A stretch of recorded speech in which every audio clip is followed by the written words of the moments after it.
कृष्णा। शिला प्रपाद की जय। परम पूज्य गुरुदेव महाराज की जय। अनंत कोटि वैष्णव वृंद की जय। तो आज श्रीमद् भगवद गीता के 9वें अध्याय के श्लोक नंबर 22 पर हम चर्चा करेंगे।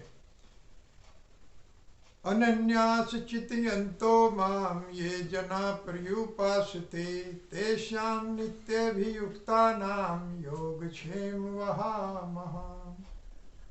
भगवान कहते हैं, हे अर्जुन, जो मेरे अनन्य भक्त हैं, जो जन मेरी पूजा में नित्य रत रहते हैं, तेषाम उनके अभियुक्ता नाम योग क्षेम वहामहम्। ऐसे भक्तों का मैं योग क्षेम उनकी आवश्यकताएं पूरी करता हूँ और जो उनकी सुरक्षा है उसका मैं उत्तरदायित्व लेता हूँ। ऐसे भक्तों की मैं रक्षा के लिए सदैव तत्पर रहता हूँ।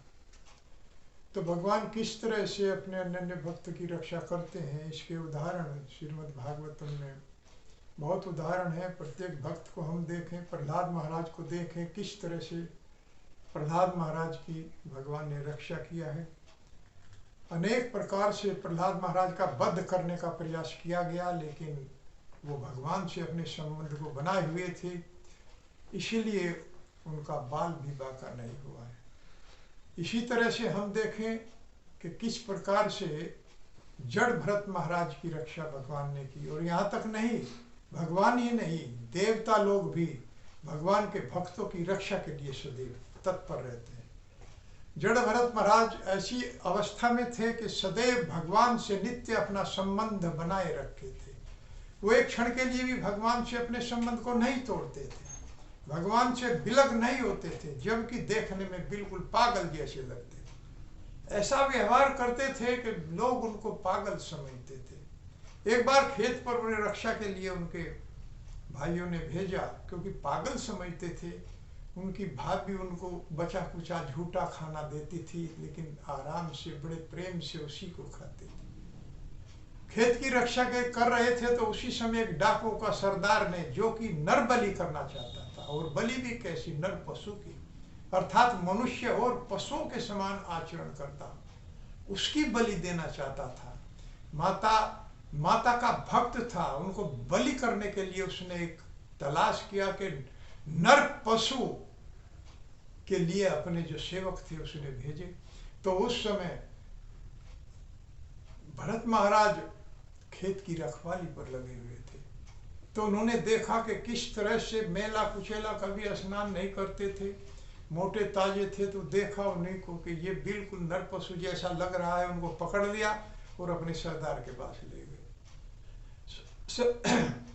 सरदार ने उनको नहलाया, सफाई करवाई और उसके बाद एक नई तलवार से माता के सामने लेकर गए।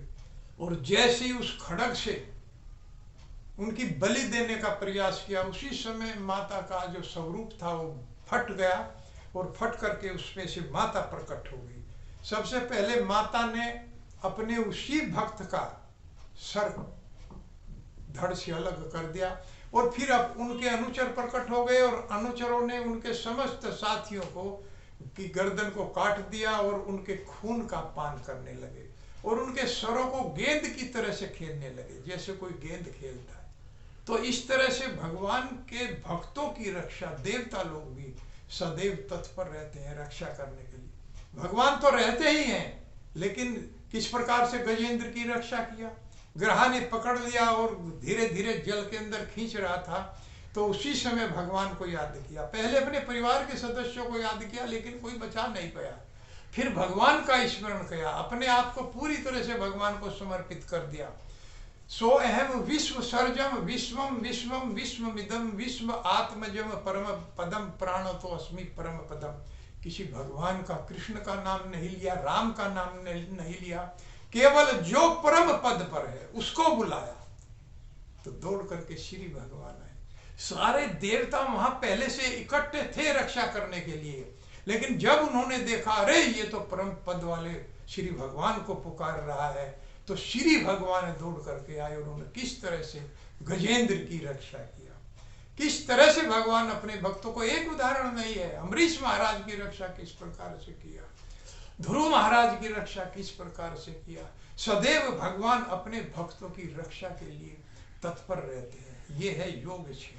और वास्तव में देखा जाए तो सबसे बड़ी रक्षा भगवान करते हैं कि जन्म मृत्यु के चक्र में गिरने से बचाते हैं। जीव जब जन्म मृत्यु के चक्र में गिर जाता है तो बार बार जन्म लेता है, पैदा होता है, तो अनेक अनेक प्रकार के कष्टों में वो पड़ता है, तो उनसे श्री भगवान बचा लेते हैं।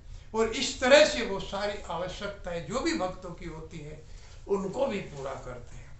तो इस तरह से हम देखते हैं कि इस श्लोक का महत्व। लेकिन अनन्य भक्त, अनन्याश्च, अनन्य का अर्थ है जो सदैव भगवान से अपना संपर्क बनाए रखते हैं, अर्थात इस जगत में नाटक करते हैं और केवल भगवान से संबंध बनाते हैं। इस जगत में लोग भगवान के साथ नाटक करते हैं और वास्तविक संबंध अपने परिवार से, संबंधियों से बना लेते हैं। लेकिन भगवान का जो भक्त है वो इस जगत में नाटक करता है, अपने परिवार के सदस्यों के साथ नाटक करता है, लेकिन भगवान के साथ कभी संबंध को नहीं तोड़ता। और ये नाटक करना भी हम श्री भगवान से सीखे। किस प्रकार श्री राम जब माता सीता को ढूंढने के लिए चले तो किस प्रकार से आंसू में निकाल रहे थे कि हे खग मृग, हे पशुकर दर्शनी, क्या देखी तुमने मृग नहीं, अर्थात सीता के संबंध में पूछ रहे थे, पागलों की तरह से दिखाई दे रहे थे।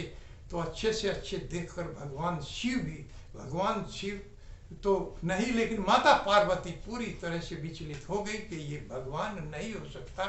तो वास्तव में इस जगत में हम देखें कि कैसे नाटक करना चाहिए, क्योंकि ये नाटक का ही जगत है। और जो इस जगत में भगवान से संबंध बना लेता है वो इस जगत में पार हो जाता है। हरे कृष्णा कृष्णा कृष्णा हरे हरे, हरे राम राम राम हरे हरे। शिला प्रभात की जय।